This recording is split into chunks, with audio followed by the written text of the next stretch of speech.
Hello, everybody. Welcome to the Wrestling and Whatnot podcast. Anthony, how's your day going? I was sick today. Good. This is the best news I've ever heard in my life. Holy No. shit. Let's go. No. Good for you, man. How's being sick going for you? Bad. I didn't even ask. Let's move on. Well, it's very snowy over here in January. Yo, it's snowy here too. Did Ireland get hit with a winter storm like we did? Our equivalent to a winter storm, which is like an inch of snow, and everyone's like, holy fuck, it's everywhere. How are we supposed to do anything? Well, our equivalent is like 4 inches of snow. And we're like, holy fuck, it's everywhere. But yeah, this is the Wrestling One on podcast. There is some wrestling news in that WWE have announced that the Royal Rumble 2026 will be taking place in Riyadh, Saudi Arabia. I can't wait to see Hulk Hogan, Goldberg, Bret Hart, and Shawn Michaels in the Final Four. Holy shit. I can't wait for all the women to have to wear full body suits in every entrance in the fucking Rumble. That'd be fucking epic. I think what we should all do is have the women wear full body suits in Saudi Arabia and the men wear bikinis. Equality. That sounds awesome. Penta in a bikini. Yeah. Zero miedo. More like zero fucking clothes. Whoa. Anyway, so that's the wrestling news. It's a little fucked. I'm just saying, WWE, you heard the European crowds. Imagine a Royal Rumble in Europe. Yes. A huge pop for every entrance. Coming out at number 8, Cruz del Toro. The crowd's like, yeah! Yeah! Go! Dude, Royal Rumble at Wembley? Yeah. No, it's stupid. Why would they ever do that? It'd be like the Casino Gauntlet, but better, because they'd actually sell out. Anyways, on to current wrestling, and by wrestling I mean real wrestling, like the WWE. Yeah, not that fake wrestling like AWTNA bullshit. So we're here to talk about the last Raw on USA ever. 30 minutes free commercials. Whoa, that doesn't affect my watch experience. It did mine. It ruined mine. I wanted more ads. The American mind can't cope with just no ads. They don't understand it. There's too much wrestling. Yeah, this is the last Raw on USA. The first Raw was on the USA in 1993. First match was Yokozuna versus Coco Beware. Sweet.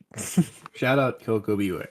And this episode of Raw opened with what can only be described as a lot of bullshit happening. So Jey Uso's out there. He makes an entrance because he's Jey Uso and he's cool. And everyone likes his entrance. And then Joe Torre and Wade Barrett are introducing him. And then the New Day is like, hey.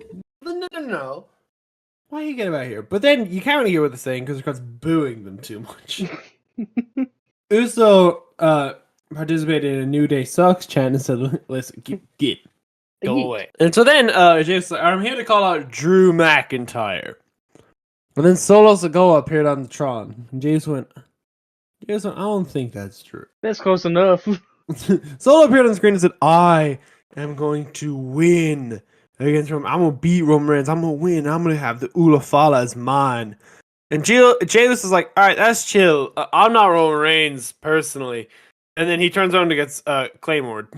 Actually, it wasn't Claymore. He just got clotheslined. She was fucking hammering away at him. He goes for a Claymore, or Jey Uso tries to fight back. Drew headbutts him, which you don't headbutt a Samoan, but Drew McIntyre's headbutt is so powerful that it kind of worked. Yeah, it knocked Jey down, but it also knocked Drew down for a little bit. It knocked Jey down, and Drew went, damn. Jesus.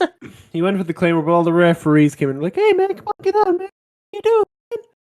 And he's like, yeah, fine. He leaves. He walks all the way up the stage just to then sprint back and hit Jey Uso with a Claymore. Oh, no. Drew McIntyre's been hating on Jey Uso for so long. Jey Uso moved to Raw in October 2023, and Drew's been just at him since. Like, I don't trust you. Ever since War Games 2023. It's been 2 years and he still hates him. It's on site all the time. Yeah. Listen, I don't mean to discredit Drew McIntyre, but like, the Clash at the Castle match was 2.5 years ago. But Jey screwed him over, because if you remember, Jey was kind of there. It was just Solo Sikoa that did it. But they share the same blood, so Jey practically did it. Look at a picture I sent you. Oh my. That did happen. Yes, it did. Claymore. Yeah, cool shit. Just a lot of bullshit happening. It was all good bullshit. So after this, we finally got Otis versus Chad Gable. 6 months too late. You would have thought this match happened 6 months later too, There's a time where this is the hottest thing on Raw. because the crowd was still hype as if this was a new rivalry. I think as an audience member, you kind of just have to forget that it was this long and just be like, I'll just pretend. I'll enjoy it more if I just pretend there was nothing in between. So yeah, Otis hit the caterpillar on Chad Gable. Brutus Creed, the bastard, put Chad's foot on the ropes. Otis decided, man, fuck this, and went outside to try and fight them after they had also just thrown Akira Tozawa. Their offensive move was yeesh. Otis beats them both up. Maxine and Ivy Nile start fighting. Chad Gable gets Otis in the ankle lock, and he taps out. The good guy taps. Chad Gable wins. Damn it. Maybe it's over. Maybe the storyline's done for. Until they renew it in December. Yeah, when they meet in the Royal Rumble. And they're not going to interact till then. They're going to see each other in the Rumble and be like, hey. There was then a video package type up Rhea Ripley versus Liv Morgan on the Netflix Raw. And then we got to the Judgment Den where they're kind of arguing again. Oh no. Judgment Day just can't find the holiday spirit, man. They're all grouches. Could have said that this time last year. I could have said that this time 2 years ago, and the statement would still apply. Get along or break up. Not hard. It's like a toxic relationship. They stick around even though it's shitty. The only two people who were sensible were Damian Priest and Rhea Ripley, and they got fucking kicked out. Well, they got Carlito there. Carlito doesn't add or take away anything from their tension. He's just there. He's just trying to play 2K, but he can't play with his own character because he doesn't have the DLC. That sucks. This is not cool. Hey, he went and wrote a review of the game. 1-star rating. Can't even play with myself. Yeah, maybe Edge should have just stayed leader. Man, maybe then none of this would have ever happened. There was a match scheduled between R-Truth and Pete Dunne. Ain't that a butch? R-Truth makes entrance. Who? R-Truth making his entrance, and he gets attacked by Pete Dunne, who proceeds to beat the fuck out of him on stage. And as per usual, the referees come on like, "Hey man, you gotta do that, man." And they tell him to go home, I guess. And the match just doesn't happen. He just beats up R-Truth, and that's it. There was then a semi-final match in the Women's Intercontinental Tournament between Dakota Kai and Zoe Stark, featuring Damage CTRL versus the PFC. Damage Control. Damage Couture versus the PFC. Yeah, this match was fine. It was, frankly, good. Yeah, Io Sky was watching from really far away. Mm-hmm. Their faces so they don't go down and help each other. Eventually, Dakota Kai hit the go to sleep and won. Both these women have finishes that are variations of the GTS. Yeah, the fucking detonation kick and the Z360. It's the GTS but a kick and the GTS but with a flip. Yeah, Dakota Kai win. You can see Io Sky was like, yeah.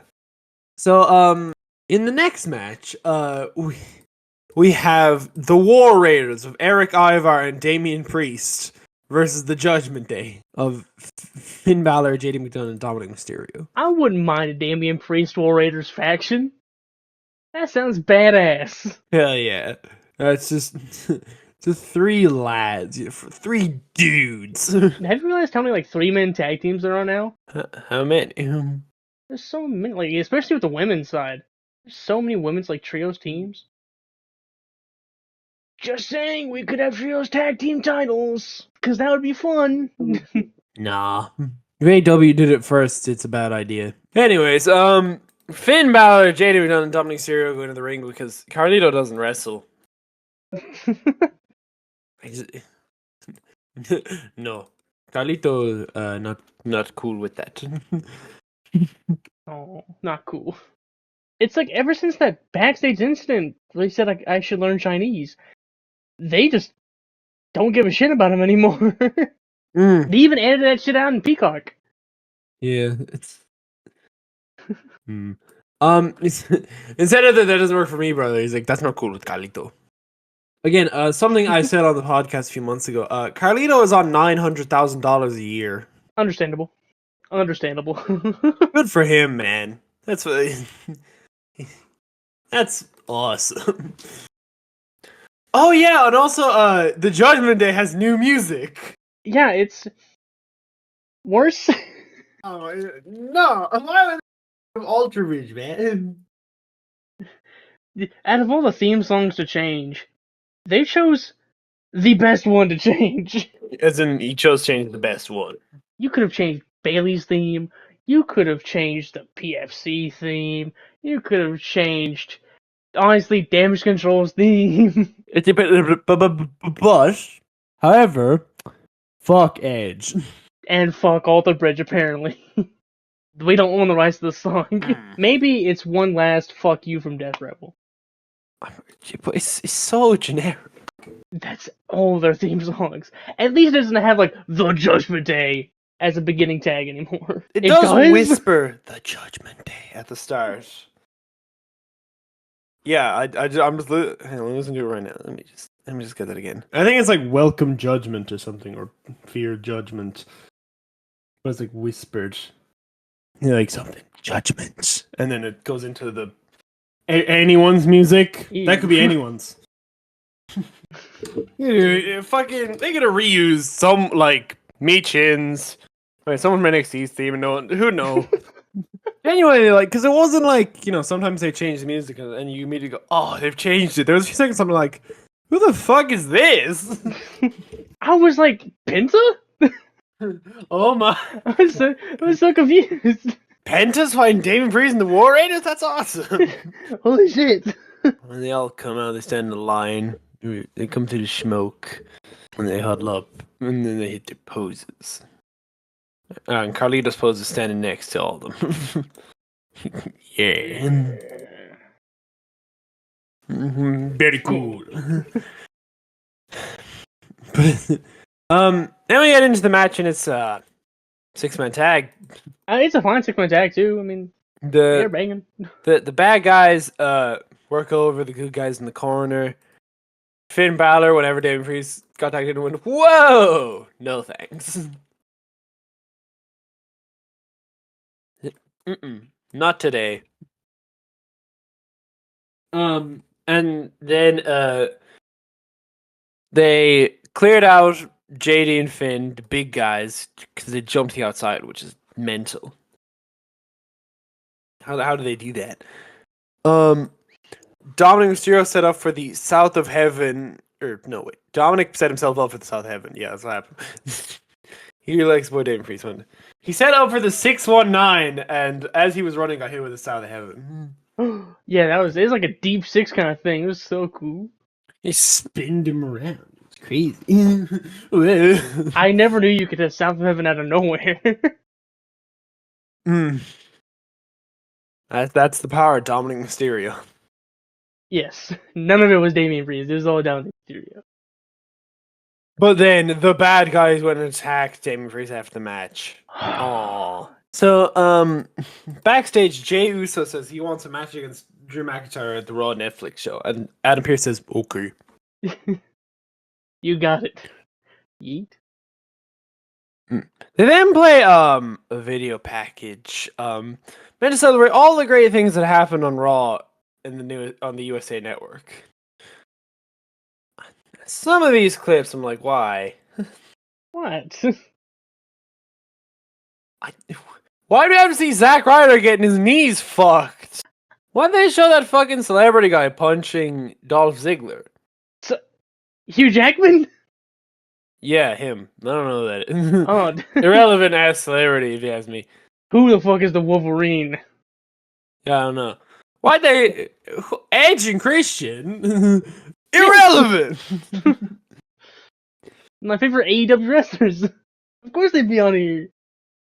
Nah. Because WWE, they spent 10 seconds of it talking about DX. And then they showed the Chris Jericho debut. No. Like 5 seconds, and then look, Stone Cold, yo, Yeah, I've seen it. They showed The Miz winning the WWE Championship. yeah, angry Miz girl, They showed Big Dog Roman Reigns holding up the WWE title. yeah, when he beat Sheamus on Raw, Vince McMahon was referee, fucking. Yeah. Big Ashton was cool. The Shield breakup. Oh yeah, when the Judgment Day turned on Edge, yeah, I gotta say top 10 Raw moments of all Top 10 time. worst moments of all time. Um. My heart Oh yeah, dropped when Alexa they just start Bliss staring at him. doing this fucking fireball in Randy Orton's face. We don't talk about Pandemic. Yeah, I don't know why they reference that at all. That's a disgusting time. Wasn't that the Also only showed like pandemic footage they had too? They didn't show anything else. fire.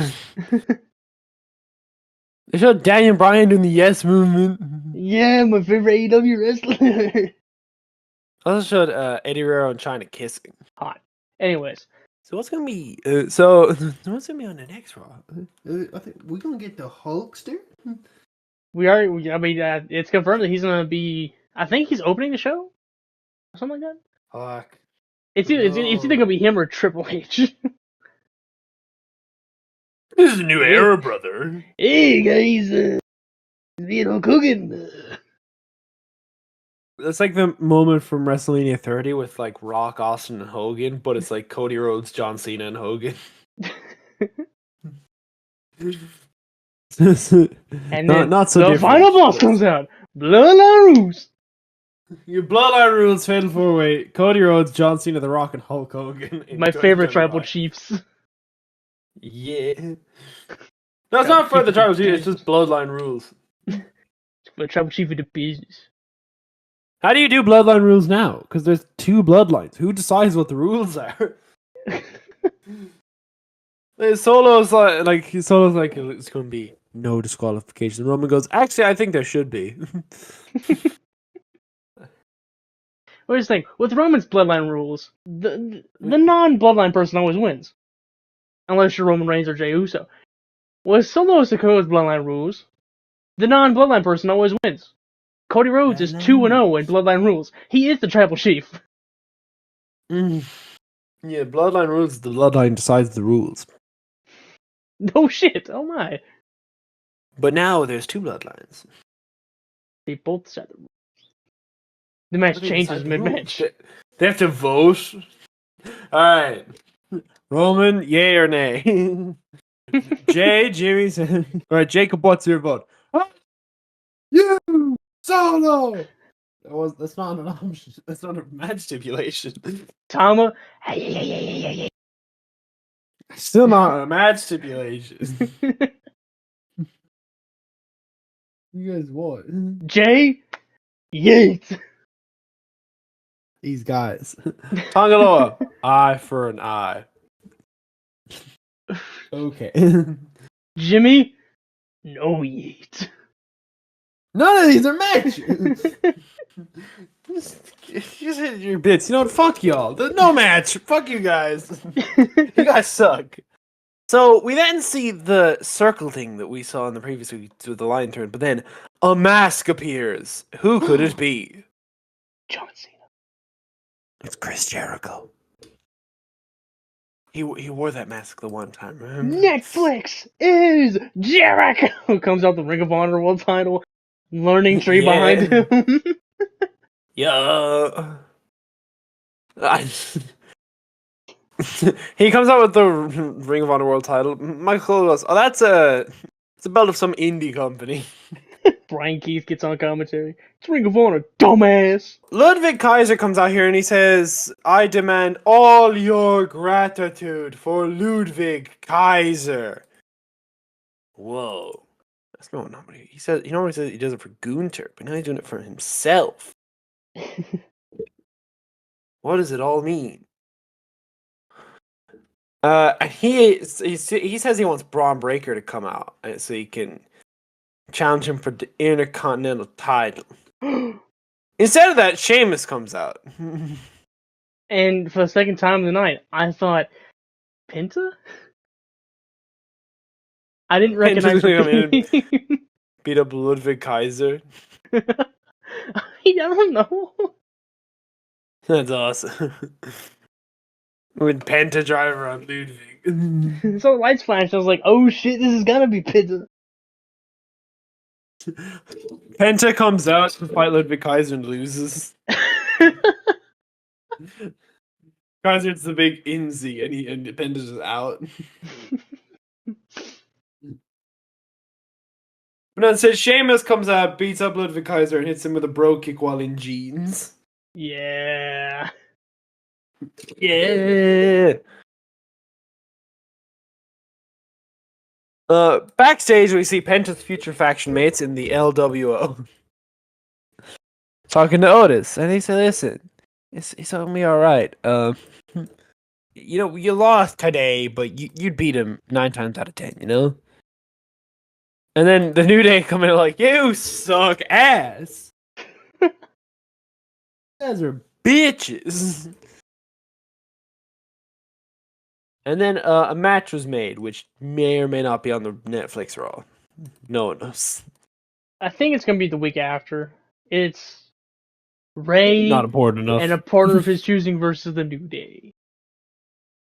But who would team with Rey Mysterio? No one likes him. That cat mom. What a Penta? No, that's stupid. No. Ray Phoenix.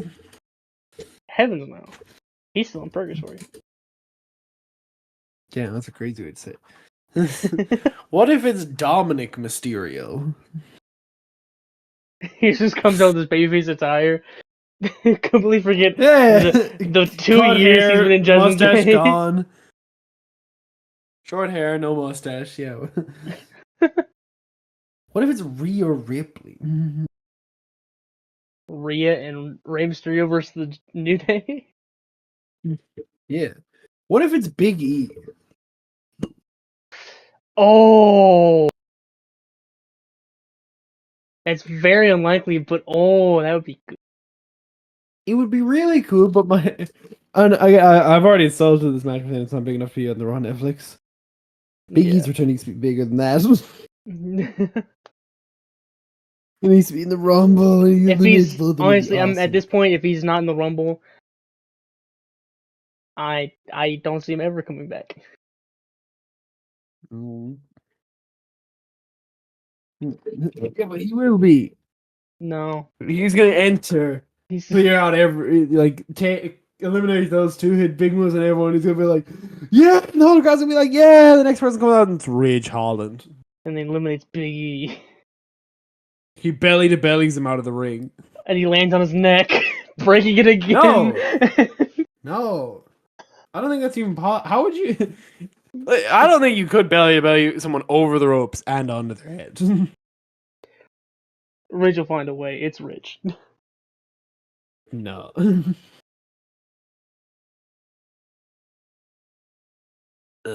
Yeah. What if Ray just teams with someone from the LWO? What if it's just Dragon Lee?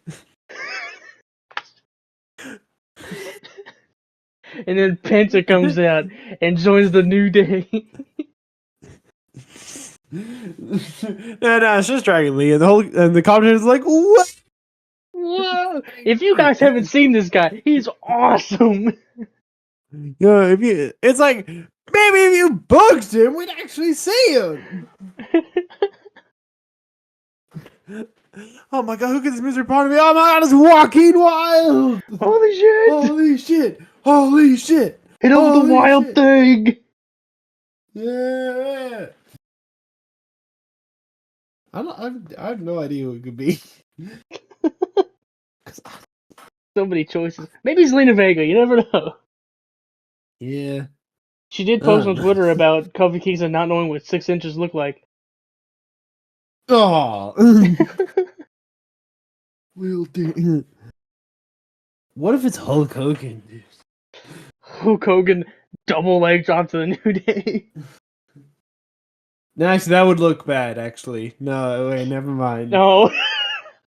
Wait, back up. Wait. No, it's Hulk Hogan, and then the New Day squash him. Yes, and then Rey Mysterio Yeah. also joins in, kicking his old. He's like climbing up the ropes after like, oh, dude, and then Rey Mysterio 619s him. That'd be awesome. Triple H comes Anyways, yes, we've talked too much about that. On to the next thing. It is Lyra Valkyria versus Io Sky in the second semifinal of the Women's Intercontinental and the last ever Championship. match on Or USA. Raw. yeah, or according to Bleacher Report, the semifinals of the Queen of the Ring tournament. Oh. Guy. I mean, they did have a match. They were in the semifinals of the Queen of the Ring tournament, but like, guys, that was in May, in January. That reminds me of that one time we did a podcast. And I was looking at some Yeah, results from like a Raw or some shit like yeah. that, and it called Liv Morgan Alexa Bliss. Oh yeah, same thing. How do you mess up that bad? Oh, fucking blondes, all the same. But yeah.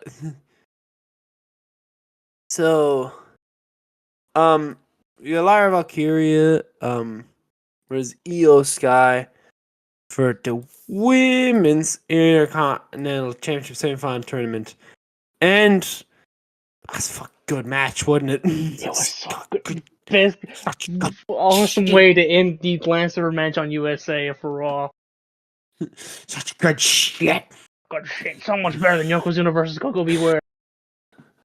Hey now, that I've match is seen probably. that match. Oh, have you? Yes. Mm. For the time, it probably like, it must have been like at least like a 3.5 star, but nowadays that shit tanked. What do you mean? Oh, this is bullshit. You're telling me it wasn't 5 stars. That's what you're telling me. I am telling you, Yokozuna versus Coco Beware. If it happened today, it would be the worst match on Raw. Bullshit. There's no way. You must be fucking with me or something. But yeah, this match was a banger. Oh yeah, this match slapped. Dakota Kai was watching from really far away, and they threw all the reversals. Yeah, Sky, he went for the over the moonsault, but Lyra moved out of the way. But her knee gave out because they'd been working over all match because they're such good storytelling. Yeah. Just so good. Io Sky did like an avalanche code red from the top rope to the outside. It was crazy. Crazy shit. And then Lyra after they'd been reversing each other over and over and over again, Lyra stacked up Io Sky for the 1, 2, 3. Rolled her up just like she did at Queen of the Ring. Mm. Io Sky, I'm pretty sure, has never beaten Lyra Valkyria one-on-one. Mm. And Lyra very nearly touched the title. Almost. Nearly. Ooh. Oh, wait. Wait. Don't So do in it. 2 weeks, not next week, it won't be on Raw Netflix. It'll be next week. Dakota Kai, Mm-hmm. Lyra Valkyria, Women's Intercontinental Championship. It was almost an all damage control final. But alas, nay. And you know what? I think because of that match, Lyra's gonna win the title. Whoa. She will become your inaugural Women's Intercontinental. You know something? You know something about that? I What? also think that. Yeah. I think maybe if Dakota's match is better than the main event, which is really hard to do, maybe I would have pushed more for Dakota winning the title. But it's Lyra Valkyria. She beat Becky Lynch for the NXT Women's Championship. Mm. Wait, hold on. Oh, wait a second. No, I'm just googling something. Something for us to look at. But yeah, fucking banger, just good shit. Speaking of such good shit, we then got Seth Rollins and CM Punk arguing. The best thing on any Raw. Couldn't ask for anything better. They dug into each other too. He just, fuck you, bitch. You motherfucker. You son of a bitch. Yeah, I don't think these two like each other.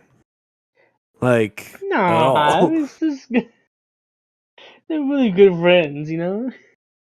Yeah, friendly beef, you know? Yeah. Hmm. Hey, it's chilly. All good. We're all fine. We're all friends here. But yeah, they went at each other. Seth Rollins said, like, you took your ball and you went home. You went on a fucking podcast, you little friend. You tried to ruin this company. But I tried to make it better. And then CM Punk went, he used the term take your ball and go home. Me personally, I don't use that term because it's really old, but whatever. Where's your wife? Ooh.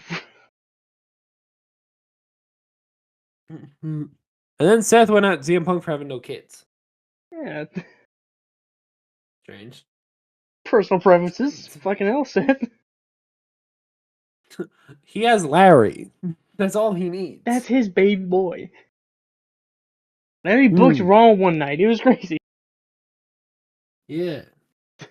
Larry was interrupted by Braun Strowman. It was crazy. Yeah.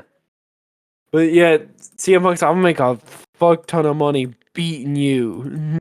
You're gonna be the victim you always wanted to be, little brother. Yeah, so said, you took a big chunk of change and went to the competition. How'd that work out for you? Brawl out! Real class! The elite!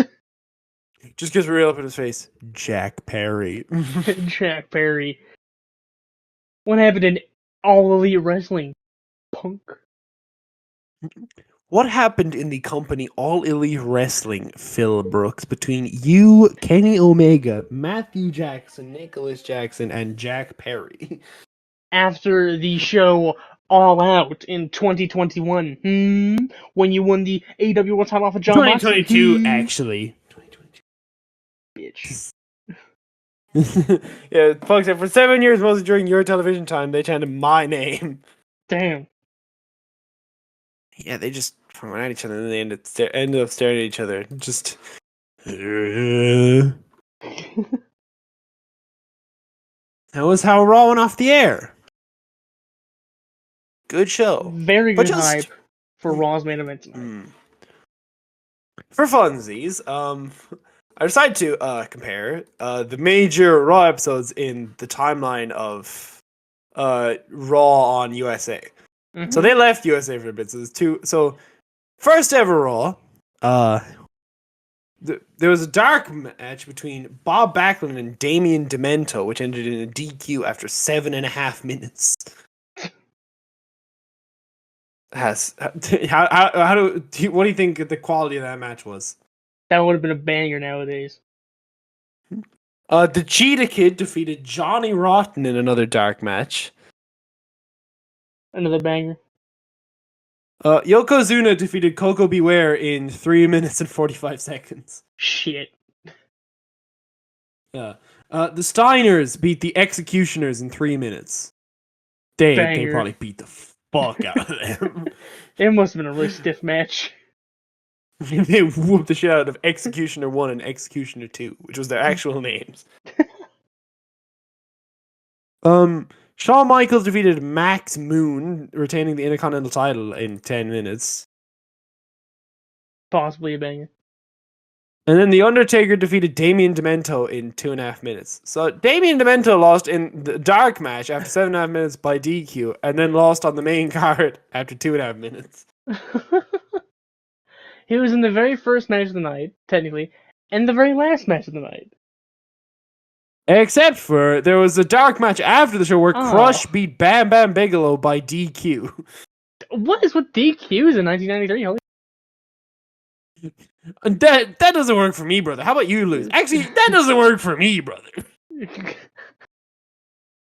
On the last Raw before they went to TNN, which was on the 18th of September 2000, it started with The Right to Censor of Bull Buchanan and The Goodfather with Stevie Richards and Val Venus versus The Dudleys, which went 3 minutes, and The Right to Censor won. Sick. Right to censor? Wait, what? Squash the Dudleys! The Dudleys suck! Holy shit. Kane defeated Chris Benoit by DQ in 4 minutes. Oh, thank God. Oh, wait, that means that was a chair shot to the head, possibly. Shit. No, but then it would have been 2 Kane. Because Kane won. Oh, yeah. Well, yeah. So that would only have contributed to Kane as a mayor. Well, maybe the chair ricocheted off of Kane's head and then... I don't know. No, Kurt Angle, Stephanie McMahon, and Triple H defeated Albert Test and Trish Stratus in 5 minutes. Hell yeah, dude. So many short matches. China versus Rikishi was a no contest. Oh. They did the Too Cool dance. Oh. Maybe, I don't know. That's just a guess. I love if the ring bell rung and they just started breaking it down. They just put on the glasses. Grandmaster Sexay and Scotty Toddy came out, just put the glasses on each of them. They just couldn't stop. Speaking of Grandmaster Sexay and Scotty 2 Hotty, they failed to take the World Tag Team titles off Edge and Christian in 4 minutes. No squash.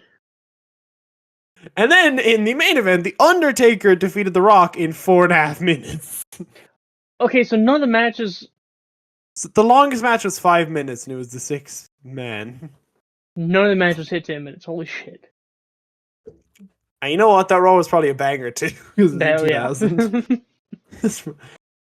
On Raw's first show back on the USA Network on the 3rd of October, hold on. Sometime in 2005. It's slightly different to the previous Raw. This Raw started with a 30-minute Iron Man match between Kurt Angle and Shawn Michaels. Holy shit. And it ended 2-2. Oh. It didn't go to sudden death? Nope. Oh, okay. It was to decide who would be the number 1 contender to the WWE title, and I assume it was just a triple threat. Which is fine. In a loser leaves Raw Money in the Bank ladder match, Edge defeated Matt Hardy. Yeah, get the fuck out of here, I'm banging your chick. Fuck you. Ric Flair and Triple H defeated Carlito and Chris Masters in 10 minutes. Oh my. That's a lot longer than I thought it would take. Slow it down, brother. Let Ric Flair hit his chops. Woo. So then, in one of the strangest match stipulations I've ever seen, in a 3-on-2 handicap brawn panties match, oh my! Ashley and Trish Stratus defeated Candice Michelle, Tori Wilson, Victoria. The 2 beat the 3 in 4 minutes. the fuck is How's this? that? No, because if that was like an actual fucking match, like if it How was do a you real fight, dude. how do you get stripped faster when your opponents when you have more people? Unless it's regular tag rules where one person has to get stripped and then it's over. What is the workings of a that's 3-on-2 6 hands. handicap brawn It's pennies 6 match? hands versus 4. How the fuck do you lose that?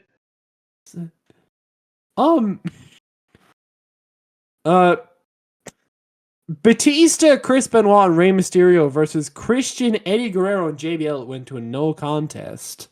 Oh. And then in the main event, John Cena defeated Eric Bischoff in 3 minutes in a match for the WWE Championship. Oh my? What if Eric So- Bischoff won? So Eric Bischoff with Kurt Angle competed for the WWE Championship in the main event of Raw. What the fuck? Oh yeah, also that was the episode of Raw where Stone Cold Stunnered all the members of the McMahon family. Oh. With Linda McMahon famously selling it great. Yes. But that was all the Milestone Raws in the USA Network. I'm sure they were all bangers. I'm sure Damien Demento was really over in '93. A 3-on-2 handicap brawn panties matches. That sounds awesome. I get they were doing stupid shit like that, but someone in the writers' room wrote that down. And the 6 writers stars in the Superdome. That sounds awesome. That's in Tokyo Dome be 5 stars. That's how that works. So, what if we start with Kurt Angle and Shawn Michaels 30-minute Iron Man match and then go to handicap brawn panties match? Vince was cooking back then, that's all I can say. It wasn't cooking him anything good necessarily, but he was cooking. Anyways, we then so that we did all the Raw stuff, which then takes us to NXT back in the Performance Center. We're no longer in that fucking We're shitty ass back. fucking Coliseum. Whatever the fuck. And we opened the show with Kalani Jordan versus Lola Vice, which, if you remember at all from last week, happened because of some backstage arguments. So every other women's match in Yes. NXT. And they cooked. They cooked the beginning of this match. But alas, Kalani Jordan did pick up the win against Lola Vice. And half the match, Cora Jade came out and beat the shit out of everybody and fucking candlesticks and shit. Fucking die. And then Stephanie Vaquer comes out, saves her, saves everybody, and they're happy. They're fucking happy. And then Cora Jade gets in front of Lola Vice. Well, no, Cora Jade gets. No, Stephanie Vaquer gets a hold of Cora Jade, yeah. And then Lola Vice is gonna do her spinning back fist, but Cora Jade slips out of it, and then she back fists Stephanie Vaquer in the chest, and she's like, "Oh no, I didn't mean to, you fucking shit." God damn it. God damn it. These hands, they're just too lethal. Luckily, Stephanie Vaquer is smart enough to realize it was a mistake, and didn't shove her away. She hasn't been in WWE long enough to realize it was intentional. We then got a little vignette of Julia talking about Roxanne and how she's gonna take the NXT Women's title. She's gonna be the new reigning and defending NXT Women's Champion, and Roxanne's gonna be leaving over nothing. The basic pre-match title vignette. No one's ever said this to Roxanne in the last year. But no one's ever said to it twice. You need to drive it home like that. You just need to let her know. Announced that Obafemi versus Josh Briggs versus Dijak at Stand and Deliver for the North American title was NXT's match of the year. Which, justified. Decided by who, though? Huh? All right. Who's this decided by? The fans. How? Well, they had a poll up on the WWE Network. Or the website, or whatever. Oh. Yeah. I Say did just go kayfabe, this around is to everyone in the real. perform. You go around everyone in the performance. What do you think the best match of the year was? Are we allowed They to say had, yeah. Dijak? Yeah, I think people like if it wasn't like a multiple choice, would feel like bad for saying someone wasn't there. Yeah, Josh Briggs. Yeah, I like it makes sense. It was him doing the video package, like being like, "Yeah, thanks, this is cool," because I can't do Dijak. It doesn't work here anymore. Yeah, no, Bafumi wouldn't say thank you. You just say, yeah, so fucking what? I don't give a fuck. The main point of that match was that I fucking won. I powerbombed another dude onto a dude. But maybe Dijak should have come on a mask, the T-bar mask. T-bar mask, distorted voice and everything, just so you can't say. Hello, this is WWE's T-bar. I wonder where that guy I'm went. happy to inform everyone that my friend Dijak is very pleased. Have Mace there too, and Reckoning. No, it's just T-bar. Okay. But yeah, I think that match is justified being match of the year, most because Knuckles is ringside and watching that match. That really brought some star power. What would your NXT match of the year be? It might be that match, honestly. Either that or Roxanne versus Lyra Valkyria at Stand and Deliver. Stand and Deliver by itself was a really good show. I'd like to give a shout out to Obafemi versus Wesley because Oh, what, he wave? yeah, it's funny watching Wesley get fucking thrown. F10 through the fucking air. That was fucking F15.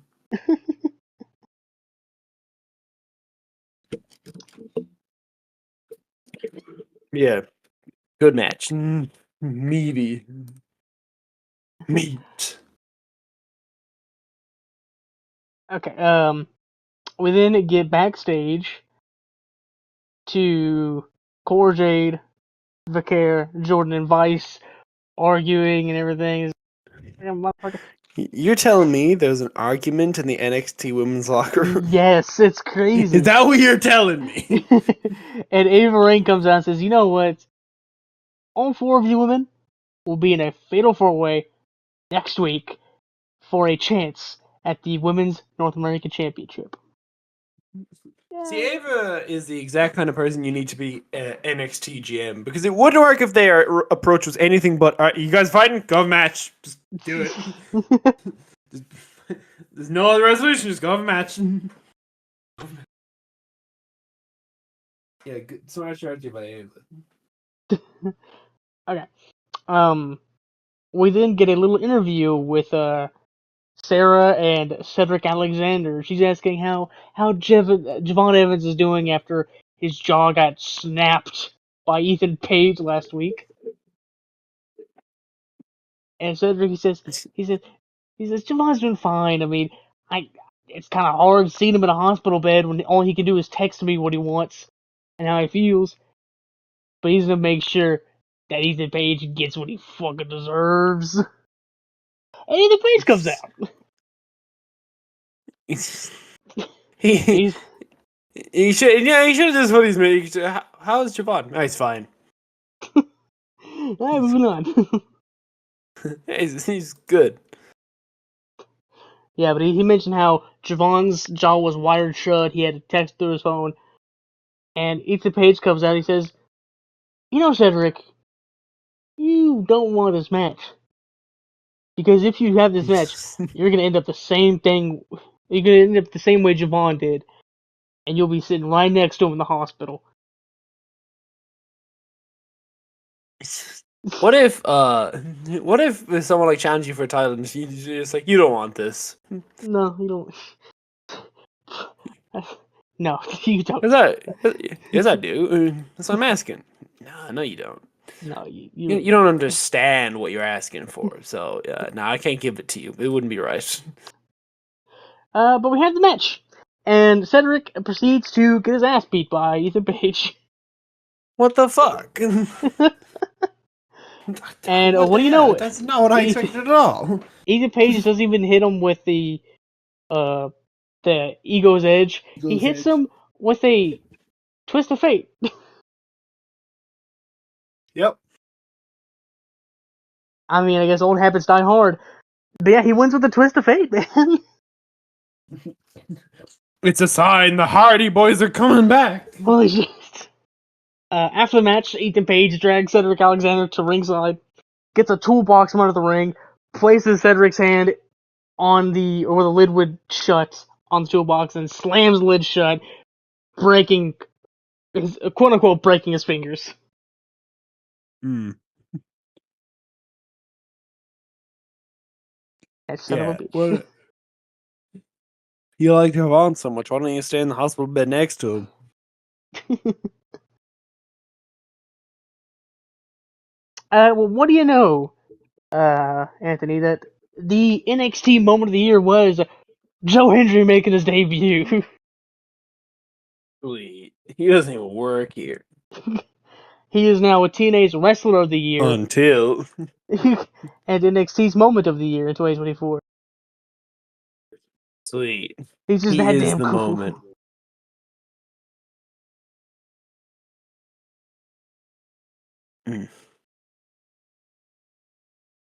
Our next match is a women's triple threat tag team match. We have Katana Chance and Kaden Carter versus the Meta Girls of Lash Legend and Jakara Jackson. No Oro Mensah or no Mdar. Don't know where they are. I think no one's still injured. Oro is just God gone. damn it. He's lost. Got lost in catering. And the last team of Shotzi and G.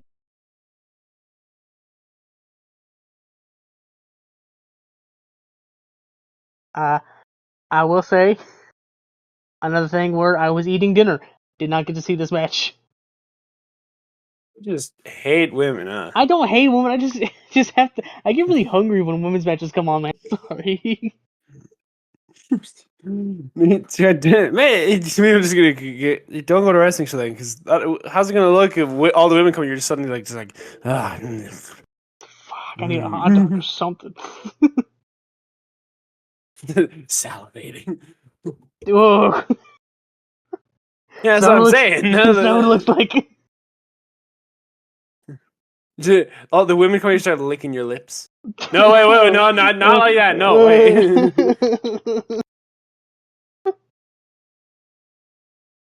I had to get a sandwich or something. Anyways,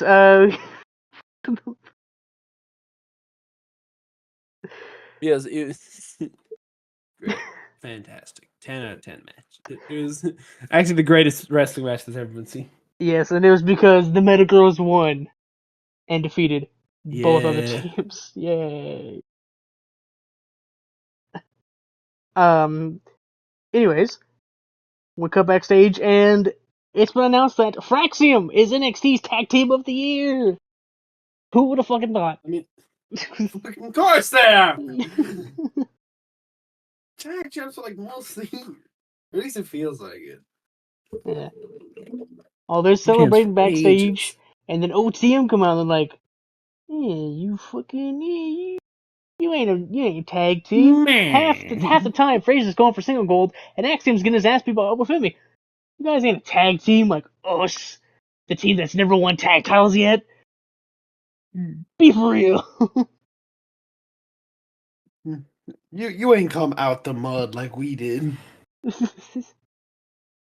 And they basically let Fraxium know that soon we're going for those tag titles, and we're going to be champions. Because 2025 is the year of OTM, the year of Out the Mud. I mean, if they say so. If they say so. Okay, now it might seem crazy what I'm about to say, Anthony, but this next match Sol Ruka versus Izzy Dame. I did not watch. I doesn't think women's wrestling is good at all. No, it's not my Things- fault. They had back-to-back women's matches when I was eating, and those matches on the show. Sure, buddy. Oh my! I love You couldn't women. finish your meal after the first match. I'm pretty sure what happened is you finished your meal, walked in, and said, "Oh, it's another women's match. Never mind." Win got seconds. You walked back in another women's match. You just got hungry again.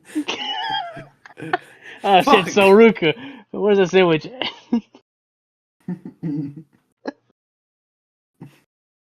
But Izzy Dame beat Sol Ruka. Yay! Yay! Another win for the good guys. Yeah. And after the match, Sean Spears came up to Izzy Dame and he's trying to coax her into joining his new group, Brooks Jensen and Nico, whatever the fuck it's called. I don't know. The other guy. Other guy that hasn't had a match yet.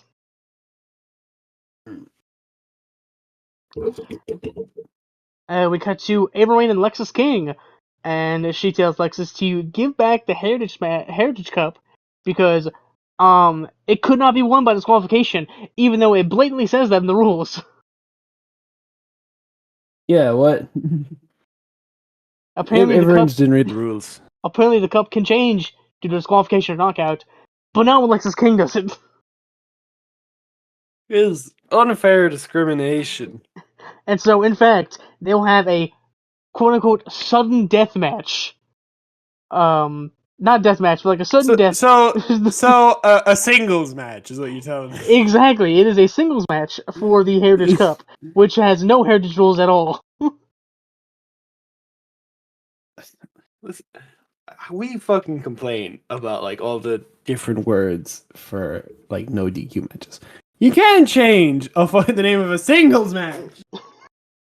1-on-1, two guys. That's it. Also, you can't just like have a Heritage Cup match without any of the fucking rules. Like you could say that it's like, oh, it's a Heritage Cup, but it's the first fall wins. Like that's fine, but it's just a straight singles match. It's just a normal fucking match. There's nothing heritage about it. There's no cup. Well, there's a cup. There's no heritage. This is not Heritage Cup heritage. Anyways, William Regal did promise to stay out of the match after the kerfuffle that happened last week. I'm sure he will. And what do you know, Anthony? We have another announcement that Roxanne is the Women's NXT Superstar of the Year. Who would have thunk? She was champ like the whole time. Of course she was. They should have said like Julia. Just to piss her off. Stephanie Vaquer. Yeah, sorry. I mean, that does seem like a kind of thing where like Roxanne comes out next week and is like, what the fuck? I've been here What's champ? all year. The whole time. They came in like the latter half. I was champ the whole year, and you're telling me the women's wrestler of the year is Izzy Dame? That's what you're telling me. I should have given Cora Jade. Actually, that would have been funnier. Yeah. I worked my ass off. I was interrupted by some asshole every time I defended my title. And I defended it again. You're telling me the women's wrestler of the year was Jasmine Nix? I'm on AEW. Fuck this. That should be the end of Roxanne's run. She just gets so annoyed. She's like, I quit. I'm sick of this shit. Take the title back. I don't want this. I'm going to be AEW Women's World Champion. Fuck this shit. People keep people have been annoying me for a year, but just gonna have the title. Take it back. I don't want it. I'm better than everyone because no one can take it off me. Just have it back. I don't want it. I'm better than you, and you know it. I'm on the main roster. Fuck y'all. Just do this all Jones shit. Just hold a title for like 500 days and say, you know what? I'm done. No one can beat me. I'm doing this for you guys. I'm vacating.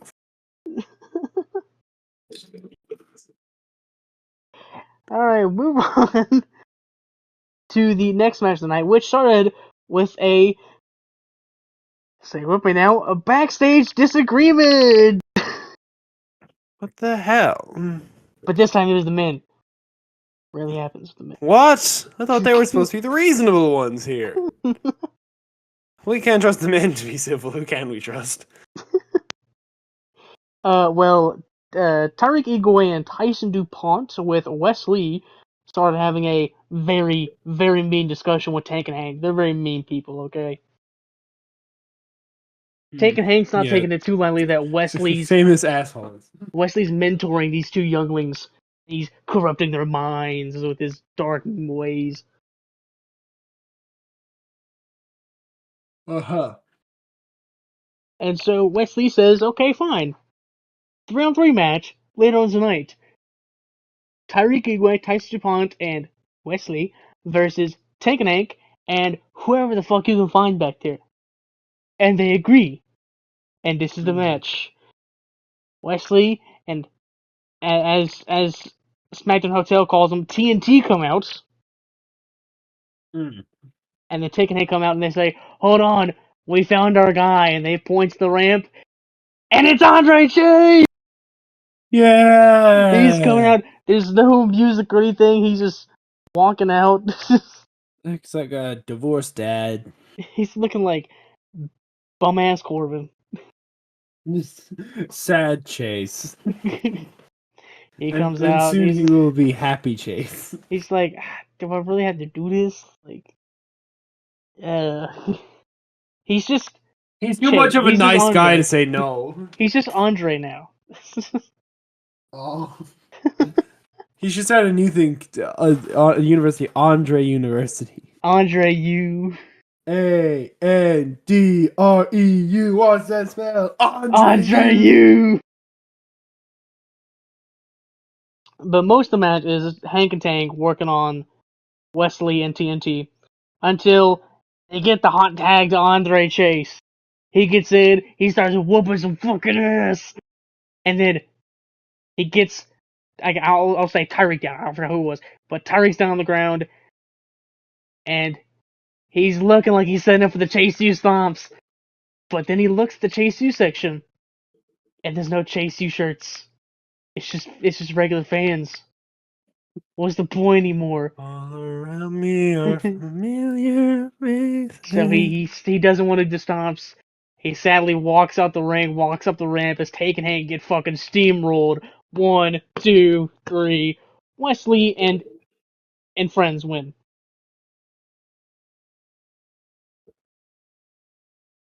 Too bad, man. It's so sad.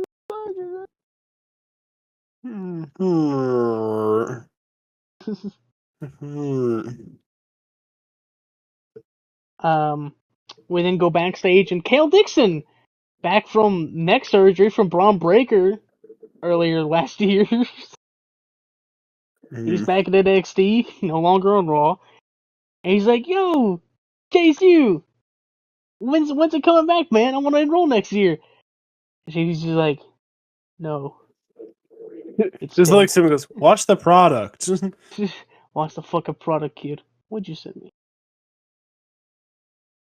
Why does he look so fat in that picture? It's tight shirt. He looks so buff but so fat too. It's crazy. This is a big chest. Well, I forgot to say that was the main event of the night. But now it's time for the main event segment of the night. Yes. Trick comes out. He's talking about Triple Threat next week and New Year's Evil. He's gonna whoop Eddie Thorpe's ass. He's gonna whoop Open Flame's ass and retain the NXT title. Yes. Yeah. No, you're not, buddy.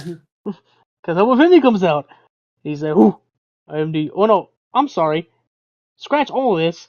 Let me tell you how it really went." Because it just clicked. So Mike Rome comes out, and he's ready to announce the male NXT wrestler of the year. And before he can announce who it is, Obafemi comes out, grabs the award, and shoves Mike Rome, and basically just says, you know what, this award don't mean shit, because we all know who is the NXT Men's Wrestler of the Year. Me! And I don't give a shit about this thing. So fuck out of here. Just tosses it. I don't know. I mean, Plastic. he's. I mean, is he wrong though? Just be like, It's not hey, wrong. listen, it's me. I mean, come on. Be honest here. And let's be honest, this shit does not mean anything. It's just, hey, look who was cool last year. Hmm. But yeah, he doesn't even acknowledge the award. He says he's ready to take the NXT title and once again become the ruler. He even said he's the captain now, which I fucking love. Yes. I am the captain now. Captain of NXT. I will lead us into Survivor Series 2025.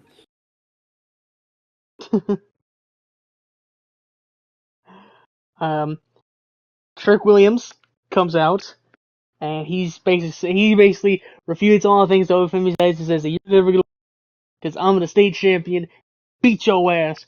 And then out of nowhere, Eddie Thor comes out, shoves Obafemi into Trick Williams, takes out Femi, takes out Trick, and holds up the NXT title. And honestly, kind of looks good with it.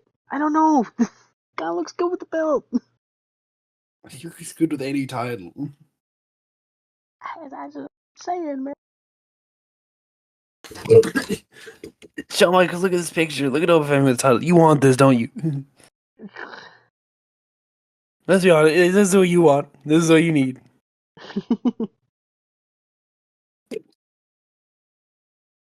But yeah, he holds up the title and ends off the show.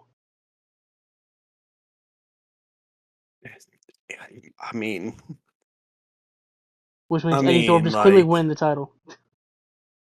Yeah, he was the only one who did not touch the belt. That means he's gonna win. No, he did. Oh, he held the title. The Trick retains then.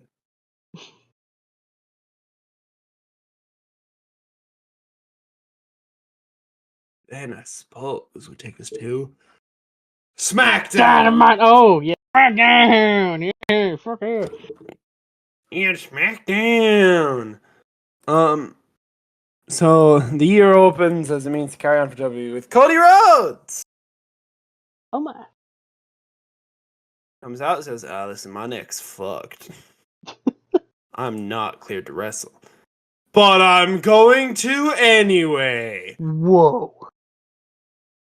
Which is something he does a lot. The doctor's like, listen, you shouldn't wrestle. Just silence. You're going to wrestle anyway, aren't you? Damn right I am.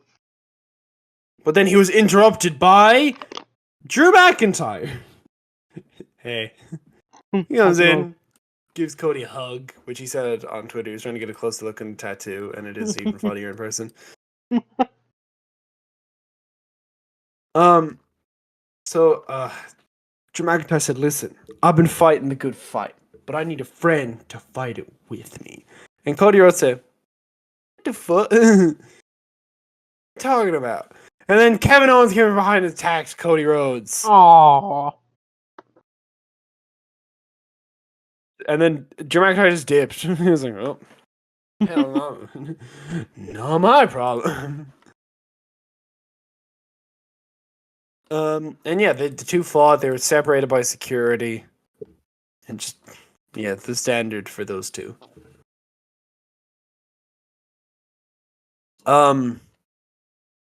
We then got a match between Andrade and Shinsuke Nakamura, who's back from Noah. Speaking of Noah, Omos is the fucking Noah Tag Team Champion. Damn, dude, I don't know what it is with him debuting and winning tag titles, but please keep doing it. I can't wait till US AEW wins the tag titles. First attempt. Imagine working in a company and you realize Omos debut and you're just like, listen, you need to team with me against the tag champs now. He is now a one-time Raw Tag Team Champion and a one-time GHC World Tag Team Champion. Sweet. Fucking go. Yeah, but also back from Noah is Shinsuke Nakamura, and he's fighting Andrade in a non-title match, which he wins. Yay! It was good. These two are very good wrestlers, but it's just kind of he's doing what he normally does, fucking having the ball. And then LA Knight comes out, and then he attacks Shinsuke, and they fight. Damn it. Also, side note, how do you feel about the blue ring canvas now? I think it's cool. Yeah. I think... We're all gonna have a red ring canvas? Have you seen the rumored Raw ring canvas? It's got Fortnite in the middle. Yeah. Well, that's less good. What if NXT has a yellow ring canvas? So it looks I think like honestly it'd just be pissed on gray. it. I don't know if people notice it was gray. But like, damn, this ring is dirty. It should be black, like the old NXT. Black. I wouldn't mind that. Pretty Deadly and Legado del Fantasma are going to fight backstage over who can get booked the least on SmackDown.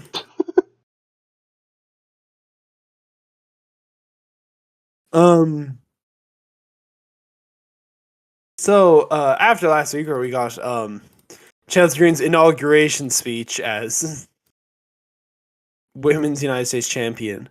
This week we got Michin versus Piper Niven, and Piper Niven did not hold it down for the America. God damn, this is the worst first lady ever. Scottish. Michin beat her, thumbing the bitch.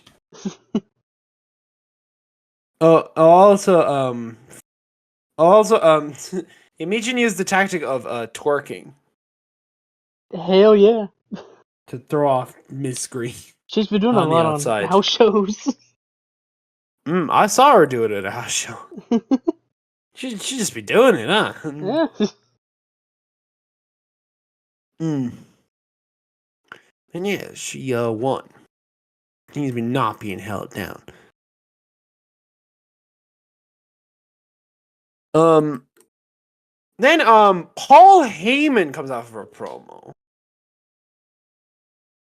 Ladies and gentlemen, he hypes up Soul of Your Roman on Raw because as a person to hype up matches, Paul Heyman is the best ever. Number one D Rider, yes.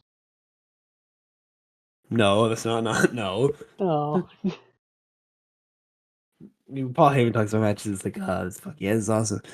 And he's like, yeah, it's gonna be cool. But then you hear, wow, wow, wow, wow, wow, wow, wow. We think he did. Oh. Solo comes out. He's also in a suit, which he's wrestling later. Just got to change again. God damn, that was annoying. Says, and he tells Paul Heyman to hold the Ula Fala during the match, so he can crown Roman Reigns after. That might not have been what Solo said, but read between the lines here. He said that if he wins Paul Heyman to put the Ula Fala on him, kneel down, and acknowledge him. Like you were fucking supposed to.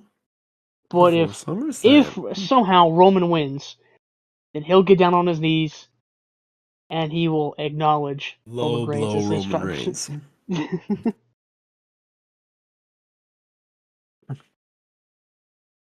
There was then a match between it was DIY versus the Motor City Machine Guns, which, I mean, I would say that they can't stop doing this, but why would you stop? Yeah.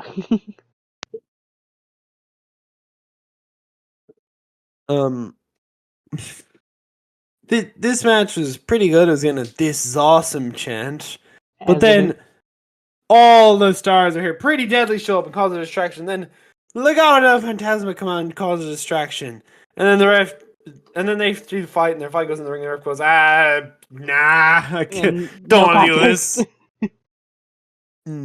There's no contest. And still, the tag team titles. Mm.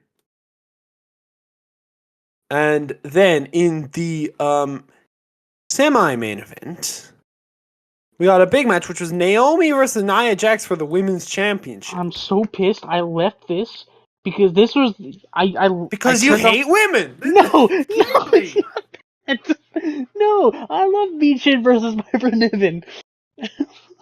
Did you know? Yes, but I turned off the show because I was like, okay, I'm gonna go to sleep early and then wake up at 4 o'clock in the morning to watch Wrestle Kingdom. Set past my alarm, which means I turned off the show before this happened, and I'm fucking pissed I did. For nothing. Yes, I just ruined both moments. So, this match happens. Good shit. So, you know, Naomi was accompanied by Bianca Belair. Nia Jax accompanied by Candice LeRae, playing the role of Tiffany Stratton, as she's been doing for a few weeks. Yes. It's a good match. It was really- You don't know. Well, I went back and watched it, obviously. Like, no. Yeah. And we were at each other for a while. Candice LeRae and Bianca got into a fight on the outside because, of course, they did. Nia Jax took out Belair. Naomi was about to finish it, but then Tiffany Stratton's music hit, and then she goes to cash in, and then she eliminates the referee. Eliminated. Throws her over the barricade.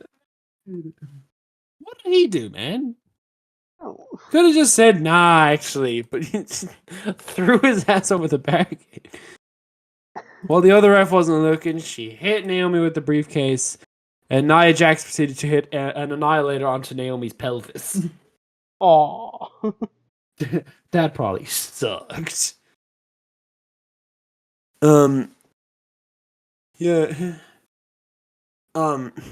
She raised her hand in the air, still champion Nia Jax, but then, while she's on the second rope, Tiffany's trying to hit her with the briefcase.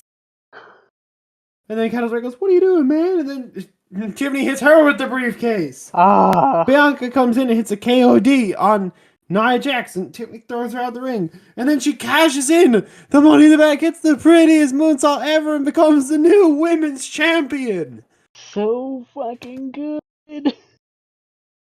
Yeah. The crowd during that point was loud as hell. Not expecting to do it.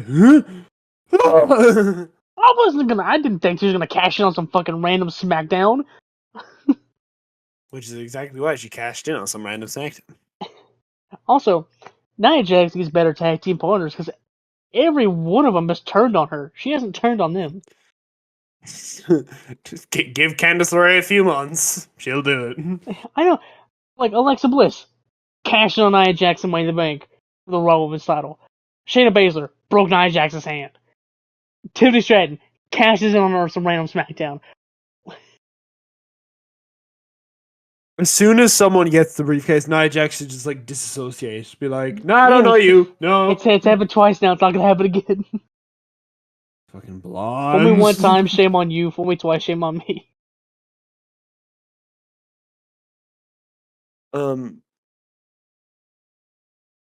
Which somehow then takes into the main event.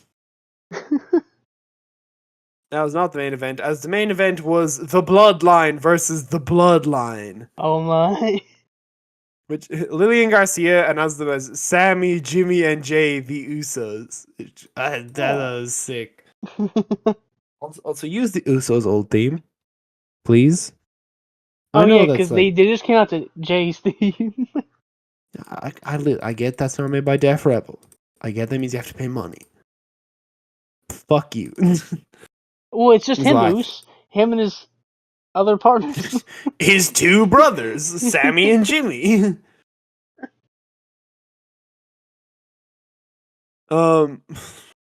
This ref was not a pussy like the one during the DIY MCMG match because he just let brawls happen.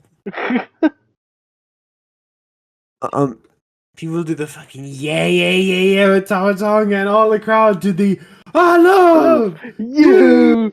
So, dude, it was loud as hell. I loved. Yeah, it's so good. Dude, imagine I love you solo during WrestleMania. Oh my god. You Solo. During the Royal Rumble, like Jacob Fatu enters the Royal Rumble and just stops in the middle and just goes, "Oh, no, you Solo," just points on the camera.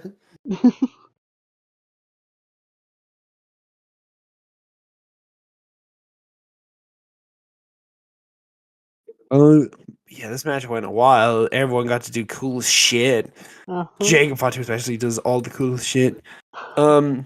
Jey Uso eventually takes him down, hits the Uso splash, but unbeknownst to him, he attacked in Solo Sikoa, who slips in, hits Jey with the Samoan spike, and pins Jey Uso. Damn it. And the good guys win. Solo, Tama Tongue, and Jacob Fatu win. Standing tall ahead of Raw Netflix. Speaking of that, what do you want to just do the Raw Netflix predictions while we're on the topic? Yes, let's do it right now. So the 4-match card is Liv Morgan defending the Women's World Championship against Rhea Ripley, tribal combat between Roman Reigns and Solo Sikoa, CM Punk versus Seth Rollins, and Jey Uso versus Drew McIntyre. So, just name your 4. Who's winning? Okay. Well, to start off, Rhea Ripley is becoming the new Women's World Champion. Okay. In this rivalry right now, do not drag it out to WrestleMania unless I fucking swear, if Liv Morgan wins the Rumble and then we have this match one more goddamn time, I'm going to break something. I'm gonna come in and break Rhea's arm again just to stop it from happening. Okay. Jay versus Drew. Drew wins. Okay. We're gonna keep the rivalry going.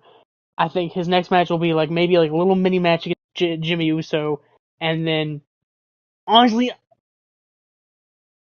okay, hold on. Okay. Next match, Roman Reigns versus Solo Sikoa, Tribal Combat. Now, they've stated that the rules mean that no Bloodline person can enter. It's just Roman and Solo. Drew's not a Bloodline. However, now, the one other time there was Tribal Combat, Roman v. Jimmy Solo in your, so they lied. Yeah, they said it's just gonna be us, and then Solo came in, and then Jimmy came. It was bullshit. Yeah, very strange. This is gonna be a very, very bold thing to say. Solo wins. Holy moly. Because of Drew McIntyre. Son of a bitch. He's gonna beat Jay. And then, let's be honest. I think I can see the WrestleMania match being Roman versus Drew. I don't think they do Rock versus Roman yet. Because they haven't even built to it yet at all. And so, I'm saying Drew comes in, Claymore's Roman, aids Solo, 1, 2, 3. Solo is the definitive tribal chief. Cannot dispute that anymore. And Roman's gonna be pissed. And he's gonna make sure Drew pays for that. And finally, Seth versus CM Punk. Yeah. The match has been building for 14 months now. Since I could see either one winning.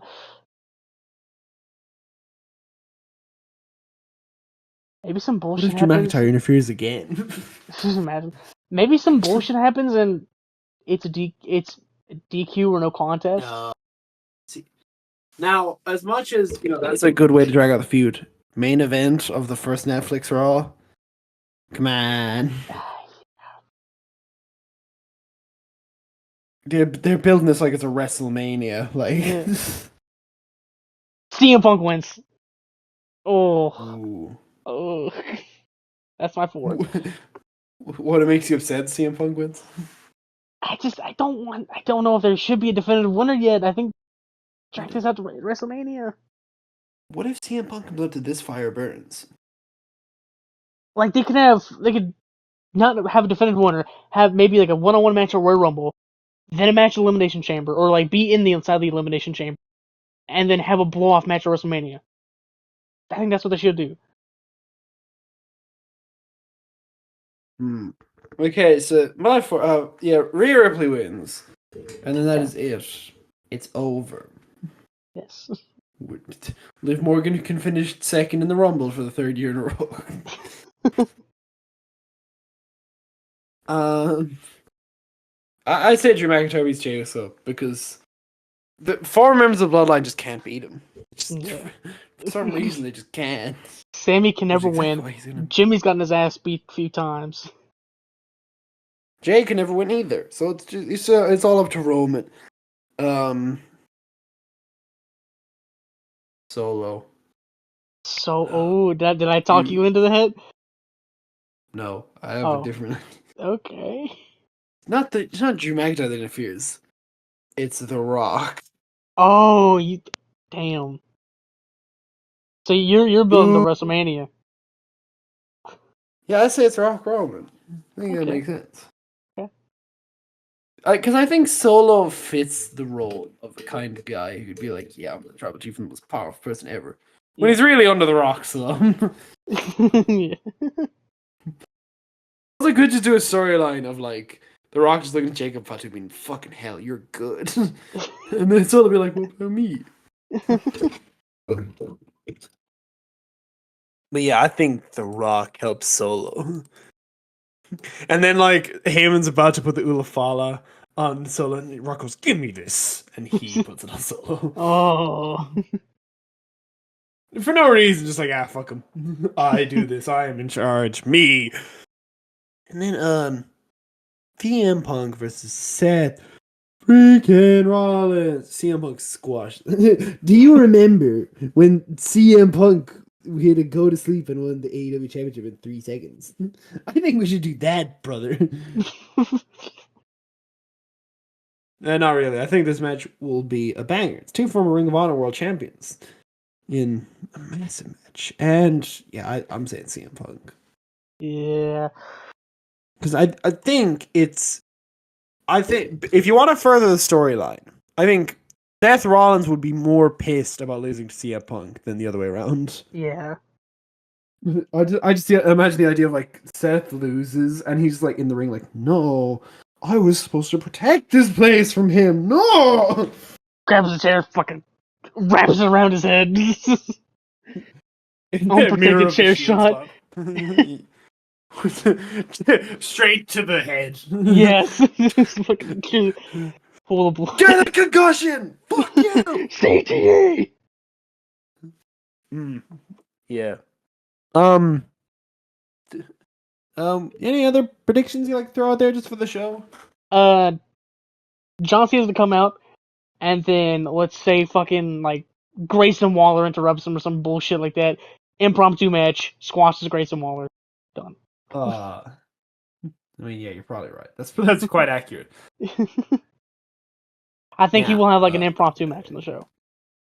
Hear me out. So Rhea Ripley wins. She stands there with the Women's World Championship over her head, and then you just hear, "What?" Oh, Becky Lynch comes back. Yeah. And then she points to the WrestleMania sign. Part 2. Yeah, dude. Just do it again. Do it again. This time, no one gets sick or injured. Stipulation: no injuries match. No. So I like that.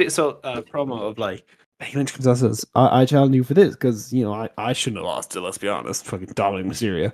So I'm challenging you for this at WrestleMania again." And Rhea just goes, "No, sorry, but we already did this. You're gonna have to earn it."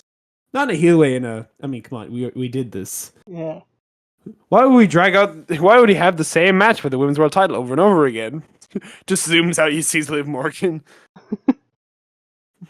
She goes, "Fine, I'll fucking win the Royal Rumble again then." And Rhea Ripley goes, "I look forward to it." And they both turn out to be in the Rumble, and then they fucking double elimination each other. Rhea, just by being champion. Yes, Charlotte did it. She can do it too. Liv Morgan finishes second to Becky Lynch. Fuck!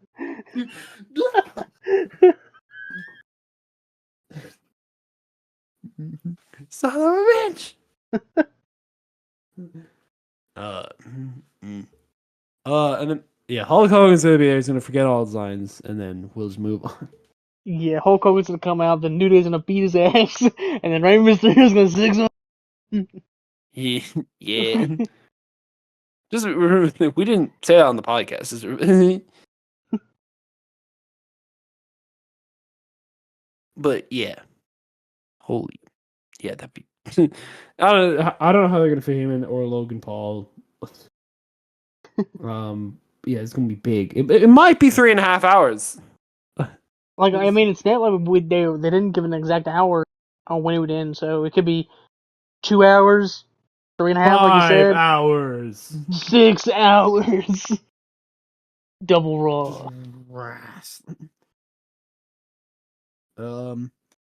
Stone Cold, I think, is gonna show up and stunner someone Grayson Waller. because they get him to do After his match with John Cena. Kind of anniversary.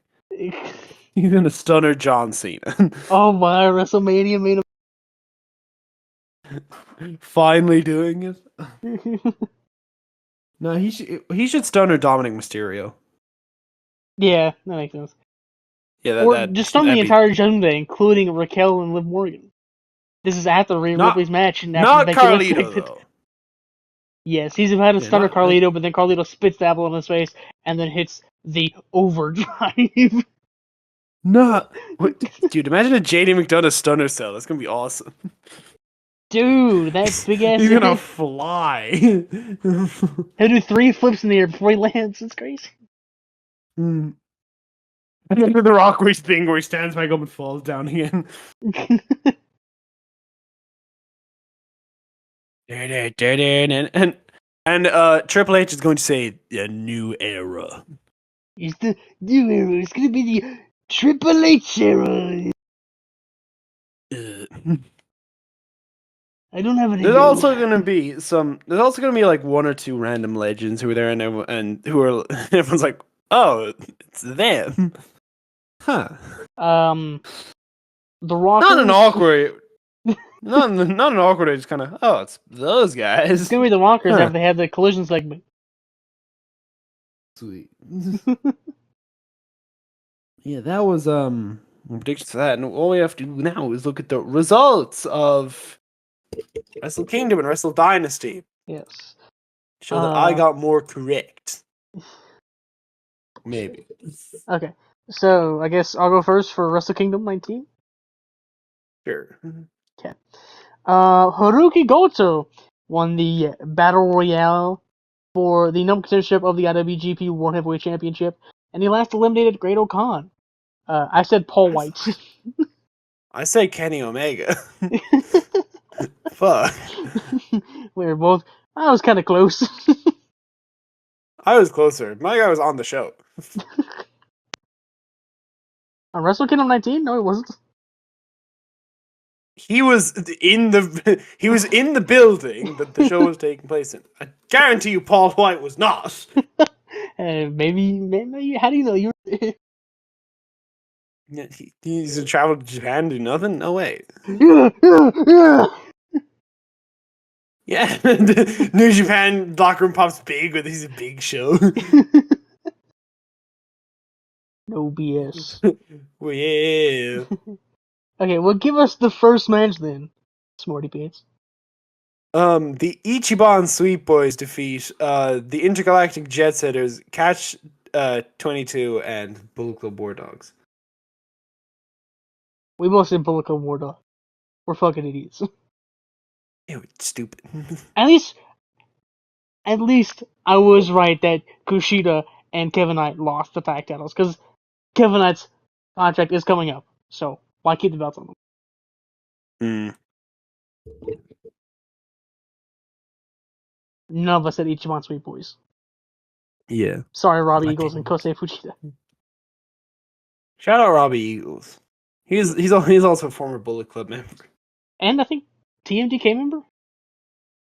He's been in a lot of shit. And a member of Chaos? He did a lot of stuff. Well, the next match was for the IWGP Women's Championship, where Mayu Iwatani retained against Azumi. I think that's what you said. Yes. You said Azumi. I said Mayu. 1 point for me. Fuck. 1-0. Bitch. In the next match, in a four-way match for the NJPW Television Championship, El Phantasmo defeated Ren Narita, Jeff Cobb, and Ryohei Oiwa. I fucking said El Phantasmo! Bitch. Ren Narita, you've let me down. Next up is a lumberjack death match. Okay, they changed that. Yeah, we didn't know that it was that when we said death this. match. Where the stipulation was, had Tanahashi lost, he would have to retire from in-ring competition. And a little tidbit, the lumberjacks were Toru Yano, Oleg Boltin, Sweet. Tiger Mask, Master Wato, Dick to Go, Sho, Yujiro Takahashi, and Yoshinobu Kanemaru. This is a stacked ass line of lumberjacks. Yeah. And Oh, Hiroshi I do remember Tanahashi. Dick Togo. Fucking Toru Yano. And Hiroshi Tanahashi. Masawato. Fucking Tiger Mask. Like, seriously. Hiroshi Tanahashi Fucking did defeat Evil, so he was no longer Yujiro retired. Takahashi. He's in the fucking Bullet Club. Also, Hiroshi did say that he has one more year left, and then he's done. And this is going to be his last year. No. Just fix your knees, please. Fucking stem cell surgery on your knees, Freda. I said Do Evil. You said Tanahashi, so it's 2-1 in favor. My reasoning being not fucking evil. Leo, I was right. It was not fucking evil. Next match. The next match, Konosuke Takeshita defeated Shingo Takagi to unify the Never Openweight Championship and the AEW International Championship. We both said Konosuke Takeshita, so it's 3-2. Yeah, the AEW would not. Yeah, they would. Lose one of our belts to them? No.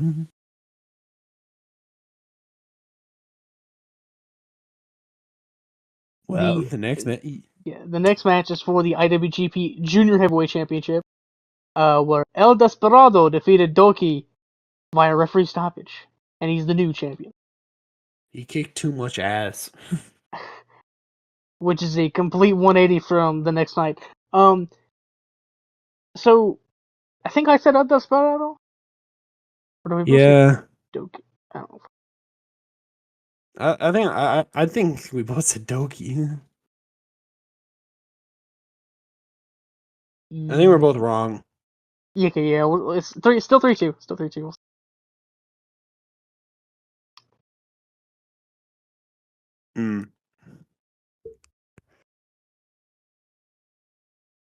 So, in the next match, Yota Tsuji defeated David Finlay with Gato.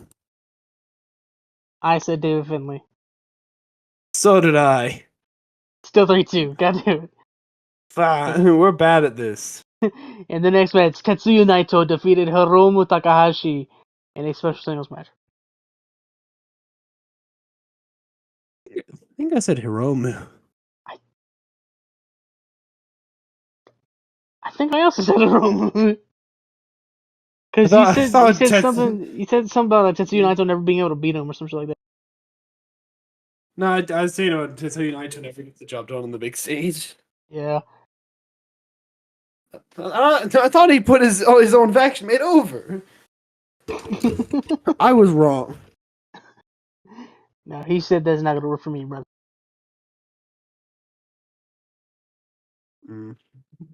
The longest match of the night. In the main event, Zack Sabre Jr. with TMDK defeated Shota Umino to retain the IWGP World Heavyweight title in a match that went 44 minutes. Yeah, fucking hell. I said Zack Sabre Jr. Said Shota.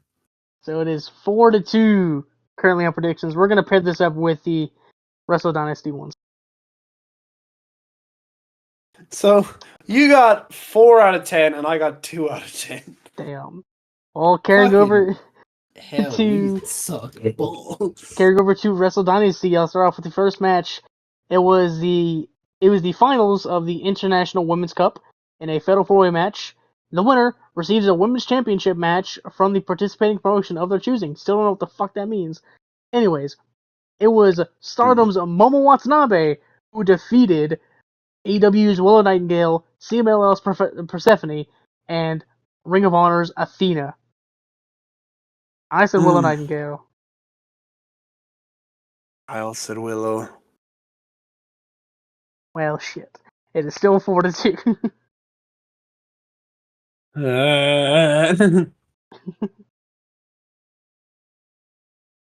In the next match, the Sons of Texas of Dustin Rhodes and Sammy Guevara retained their Ring of Honor World Tag Team titles against the House of Tortures, Sho and Yoshinobu Kanemaru. We both said Sons of Texas. Fuck. No. Oh, you said... I ought to protest at House of Torture. 5-2. No. How dare you think AEW would give one of their belts? Alright, now on to the opener of the night, which is... I gotta say, this is a fucking awesome match. I saw so many new wrestlers who are now my favorite luchadors. Taiji Ishimori defeated Hechicero, Kosei Fujita, Sobrano Jr., Master Wato, Mascara Dorada, Titan, and El Desperado in an 8-man Lucha Gauntlet match, or Casino Gauntlet. And the last man to come out was El Desperado.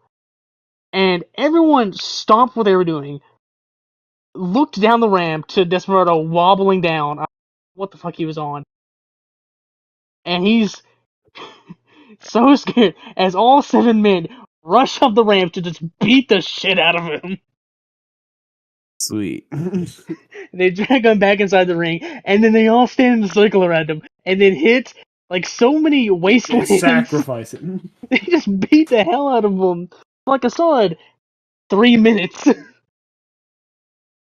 Sweet. And then he also got pinned by Taiji Ishimori.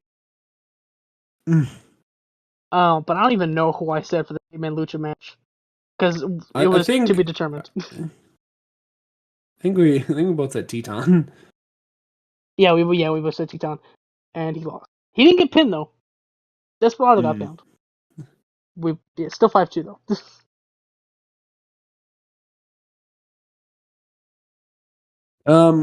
Hiroshi Tanahashi versus Katsuyori Shibata ended in a time limit draw. This was not scheduled. I don't think it was. I think it was just whatever. It wasn't on there when we looked, so scratch this match. It was. No, it wasn't. It wasn't grappling rules. It was just a regular match. Oh, okay. Are you sure? And yeah. I don't remember it being on there when we checked. I don't know. I've seen memes about Hiroshi Tanahashi's knees after him having 2 matches. I don't remember. But yeah, neither of us would have said time limit draw. Oh yeah, so it's still 5-2 anyways. Move on to the next match, which, as far as I've seen this show, this was match of the night for me. It was a winner-takes-all match for the Strong Women's Championship and the Undisputed British Women's Championship. And motherfucker. Such a good match. What? But Mercedes Moné is now holding 4 belts at once.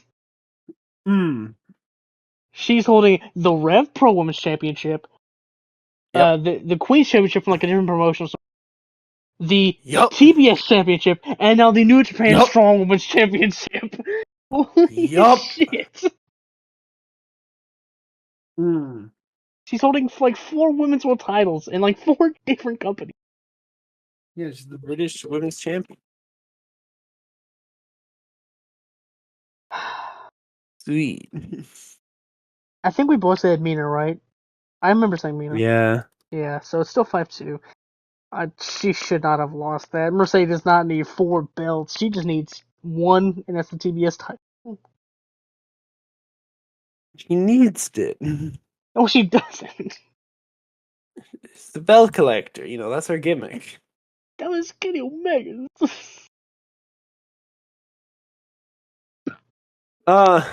In the next match, David Finlay with Gato defeated Brody King. I think we both said David Finlay. This is the one New Japan gets a win match. Yeah, I was like, If you're gonna give New Japan something, it'll be this. For like half the match, Brody King was just whooping his ass, throwing him across the ring, slapping him. He drove him into the barricades. It was like the last 3 minutes. David Finlay started chopping him down. Yeah, David Finlay. So it is now 6-3 on the scoreboard. The next match was a one-on-one match between Shota Umino and the Dick Riders Claudio Castagnoli.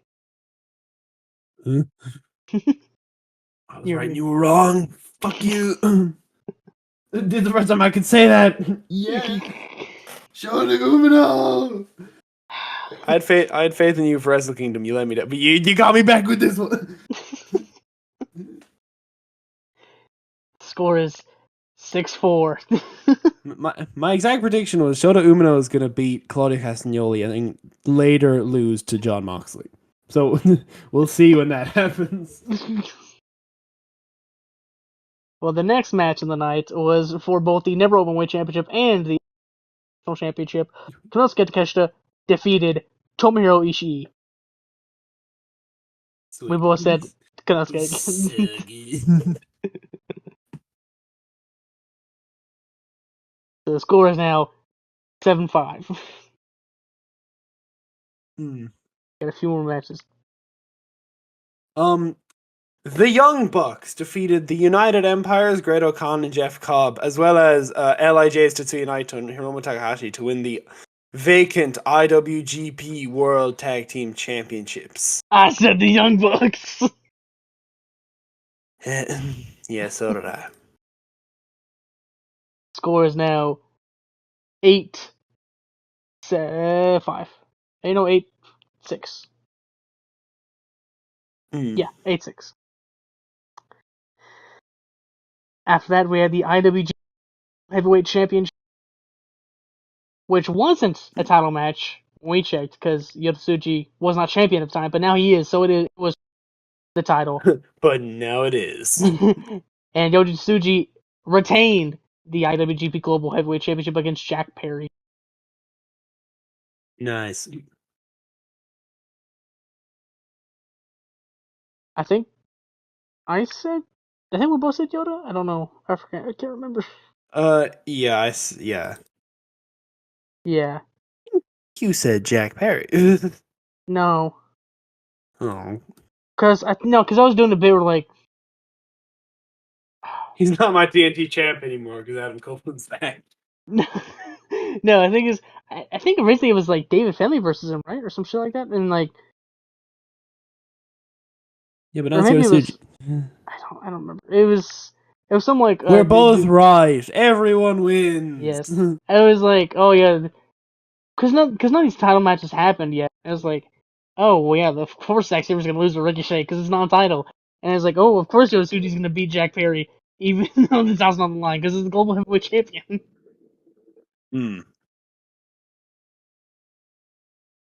Yeah, we both said Yota, so it is now 9-7. You could at least tie it up.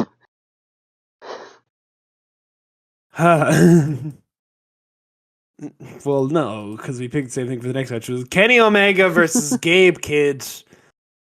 I mean, come on. Yeah, I mean, this is if you had anything else. Sort of a formality. In 30 minutes, he's whooped the fuck out of each other. Dude, did you see the picture of Kenny Omega after the match? Yeah. Looked like he went through a fucking war. I watched this match. Oh, awesome. I didn't. for free on Twitter. Someone just I posted saw on that Twitter. post. Yeah, I was like, sweet.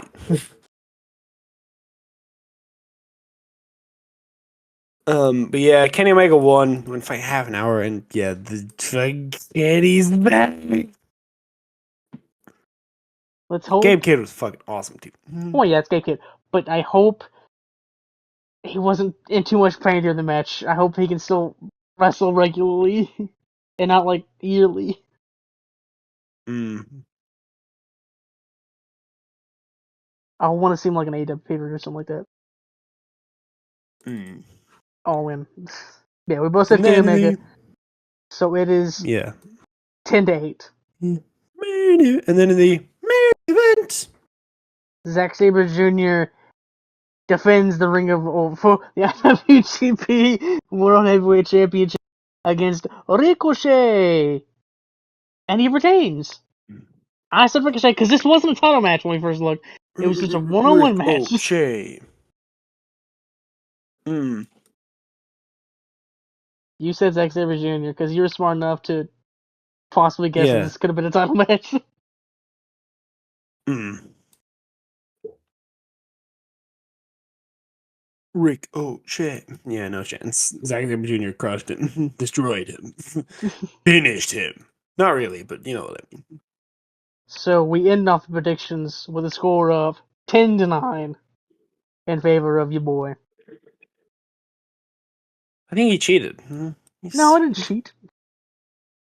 Yeah, you influenced them. You call him up, say, I got this idea. Listen, I do predictions. Could you at least have like one person win? Fuck Jack Perry. Fuck Jungle Boy. You know, that wouldn't have made a difference. Just fuck. That is it for our podcast. We're on Netflix in like an hour and a half. It's not going to end for 6 hours. But thankfully, our podcast is not 6 hours because we're about to end it. Now, send them away. If you think I rigged the predictions and called up New Japan Pro Wrestling and AEW Wrestling, I got some. I got All some Elite words. Wrestling? Yes. Don't question me. Oh, sorry. We got 2 words for you. Deuces. Ooses.